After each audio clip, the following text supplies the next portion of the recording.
নমস্কাৰ সকলোকে মই পূজা মোৰ অন্য এটা ভিডিঅ'লৈ আপোনালোক সকলোকে স্বাগতম জনাইছোঁ। আজি মই বনাব লৈছোঁ কৰ্দৈৰ মিঠা আচাৰ। এয়া মই কৰ্দৈখিনি ভালদৰে ধুই এনেকৈ সৰু সৰুকৈ কাটি লৈছোঁ। এতিয়া মই ইয়াতে দিম অকণমান নিমখ আৰু অকণমান দিছোঁ হালধি গুড়ি। এইখিনি ভালদৰে সানি দুদিন ৰ'দত শুকাব দি দিছোঁ, বেছি শুকাব নালাগে। এয়া ৰ'দত শুকা হোৱাৰ পিছত এতিয়া মই গোটেই মছলাখিনি এইখিনি ভালদৰে ভাজিম।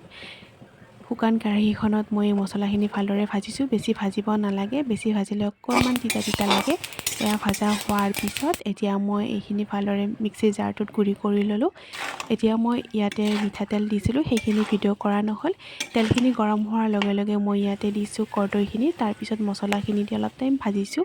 ভাজা হোৱাৰ পিছত ইয়াতে মই অকণমান গুৰ মিঠৈ দি কিনে অকণমান টাইম ভাজিছোঁ।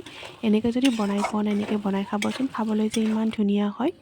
আজিৰ ভিডিঅ'টো এইখিনিয়ে। যদি ভিডিঅ'টো ভাল লাগিছে লাইক কমেণ্ট শ্বেয়াৰ কৰি দিব। ধন্যবাদ।